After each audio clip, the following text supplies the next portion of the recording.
અમૃત ભારત એક્સપ્રેસનો ગુજરાતમાંથી પ્રારંભ કરાયો છે। સુરતના ઉધના રેલવે સ્ટેશનથી આજે પ્રથમ અમૃત ભારત એક્સપ્રેસ ટ્રેનનું લોકાર્પણ કરવામાં આવ્યું।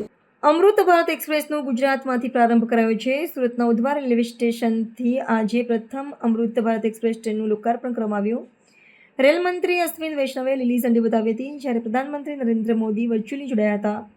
ટ્રેન ઉધનાથી ઓડિશાના બ્રહ્મપુર સુધી સાપ્તાહિક ધોરણે દોડશે। ઉધના રેલવે સ્ટેશનથી પ્રથમ અમૃત ભારત એક્સપ્રેસ ટ્રેનનું વર્ચ્યુઅલ લોકાર્પણ કરવામાં આવ્યું। કેન્દ્રીય રેલ મંત્રી અશ્વિની વૈષ્ણવ ટ્રેનને લીલી ઝંડી બતાવી હતી, જ્યારે વડાપ્રધાન નરેન્દ્ર મોદી વર્ચ્યુઅલી આ કાર્યક્રમમાં જોડાયા હતા। આ ટ્રેન સુરતથી ઓડિશાના બ્રહ્મપુર સુધી સાપ્તાહિક ચાલશે। ઉદ્ઘાટન સમારોહ દરમિયાન ઉધના રેલવે સ્ટેશન પર અવ્યવસ્થાના હાલત જોવા મળ્યા। જાણકારી મુજબ ભાજપના કાર્યકર્તાઓને સ્થાનિક ઓડિશા સમાજના સભ્યોની મોટી સંખ્યા હાજર રહી, જેના કારણે ભારે ભીડનું વાતાવરણ સર્જાયું। આ ઉદ્ઘાટનમાં સ્કૂલના વિદ્યાર્થીઓને પણ સ્થળે હાજર રહેવા જણાવ્યું હતું। આ ટ્રેન સુરતના ઉધના રેલવે સ્ટેશનથી ઓડિશાના બ્રહ્મપુર સુધી સફર સાપ્તાહિક ધોરણ કરશે। આમ આ ટ્રેન પશ્ચિમ ભારત અને પૂર્વી ભારતને સાદી રીતે જોડી નવી કડી બની રહી છે, જે બિઝનેસ, શિક્ષણ અને પ્રવાસન ક્ષેત્રે પણ લાભદાયી સાબિત થશે। સુરત ઉદ્યોગ અને વેપાર માટે જાણીતું શહેર છે, જેથી નવી ટ્રેન શરૂ થતાં હવે પશ્ચિમથી પૂર્વ સુધી વેપારિક સંબંધો વધશે અને પ્રવાસન ઉદ્યોગને પણ નવો વેગ મળશે।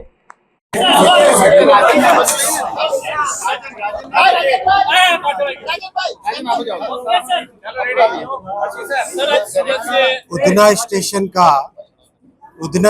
का अमृत भारत स्टेशन योजना के तहत नव निर्माण हो रहा है और देश में प्रधानमंत्री श्री नरेंद्र मोदी जी ने दुनिया की सबसे बड़ी स्टेशन नव निर्माण योजना चलाई हुई है। 1300 स्टेशनों का नव निर्माण हो रहा है। इस नव निर्माण में आगे के 50 साल का सोचकर प्लानिंग कर रहे हैं, जिससे कि जनसंख्या बढ़े और ज़्यादा लोग आए ट्रेन से तो भी भविष्य में दिक्कत न हो। उतना स्टेशन में भी नए प्लेटफॉर्म्स बनाना, दोनों तरफ नॉर्थ और साउथ, है ईस्ट और वेस्ट की तरफ एंट्री, स्टेशन का टर्मिनल का डेवलपमेंट, मेंटेनेंस की फैसिलिटीज़, वो सब यहाँ से चालू की जा रही है। और आज सूरत उधना से ब्रह्मपुर उड़ीसा के लिए अमृत भारत एक्सप्रेस का भी यहाँ से शुभारंभ होगा। माननीय प्रधानमंत्री जी हरी झंडी दिखाएंगे। अमृत भारत एक्सप्रेस एक ऐसी गाड़ी है जिसमें आधुनिक सुविधाएं हैं और पूरी की पूरी गाड़ी कनेक्टेड है। नए डिज़ाइन के टॉयलेट्स हैं, अच्छी सीटें हैं और बहुत ही अफोर्डेबल गाड़ी है। ये बहुत ही सबसे अफोर्डेबल गाड़ी है। अब तक देश भर में 15 गाड़ियाँ चल चुकी है अमृत भारत एक्सप्रेस की, और अब हर महीने 3 और नई गाड़ियाँ चालू हो रही है। तो एक तरीके से माननीय प्रधानमंत्री जी ने जिस तरह से एक नई जनरेशन की ट्रेन्स का डेवलपमेंट किया है, वंदे भारत एक्सप्रेस, अमृत भारत एक्सप्रेस, नमो भारत एक्सप्रेस, बुलेट ट्रेन, हर तरह का एक नया रेलवे का टोटल ट्रांसफॉर्मेशन मोदी जी कर रहे हैं। साथियों, अभी सूरत का बुलेट स्टेशन का भी देख के आया मैं, बहुत अच्छी प्रोग्रेस है। जैसा आप सब जानते हैं, सूरत से बिलीमोरा पहला सेक्शन है जो बुलेट ट्रेन का खोला जाएगा। सूरत से बिलीमोरा का सेक्शन का टारगेट है 2027 में खोलने का। इसको काम बहुत तेज़ी से चल रहा है। आज सूरत स्टेशन पर जो रेल की पटरियां लगती है, ट्रैक ले होता है और ट्रैक को लिंक करते हैं, और जो टर्नआउट होता है वो आज लगना चालू हुआ।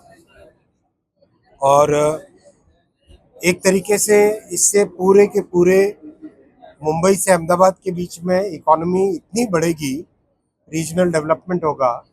मुंबई से अहमदाबाद की दूरी मात्र 2 घंटे 7 मिनट की रह जाएगी, और सूरत तो बीचों बीच है, तो सूरत से मुंबई 1 घंटा या सूरत से अहमदाबाद भी 1 घंटा। तो ओवरऑल बहुत डेवलपमेंट होगा इससे।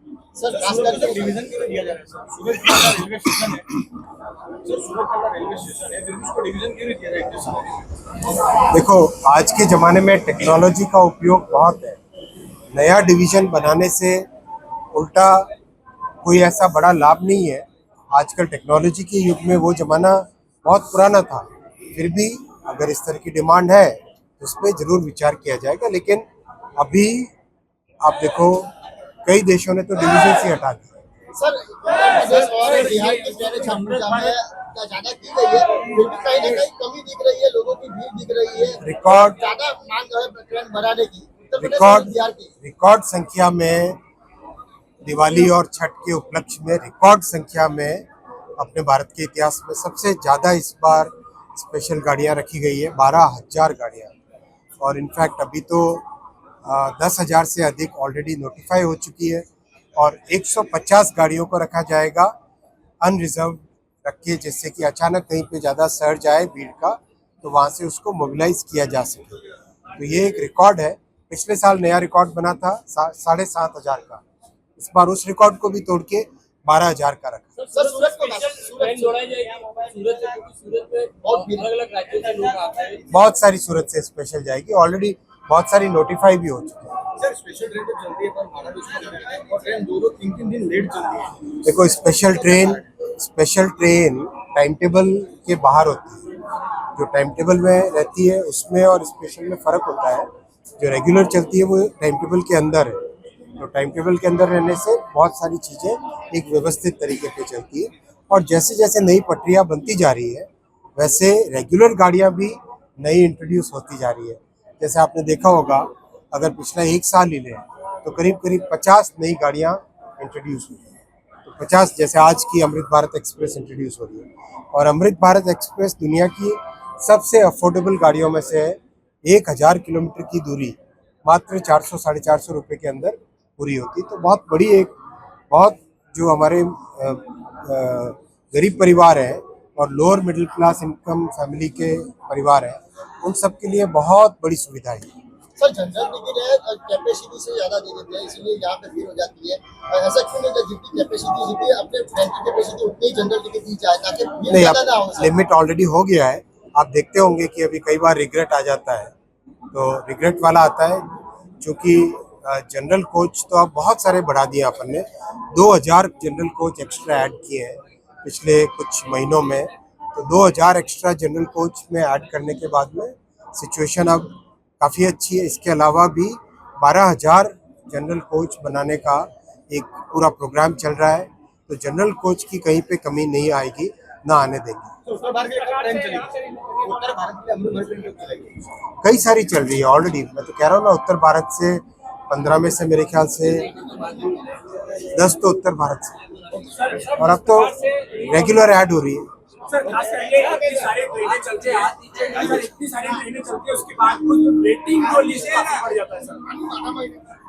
जितनी डिमांड है उसी हिसाब से गाड़ियों की व्यवस्था और की जा रही है और अब कई जगह इसका सुधार भी आपको दिखाई दे रहा होगा। Sir, last one question, sir, किस प्रकार से रीडेवलपमेंट का काम चल रहा है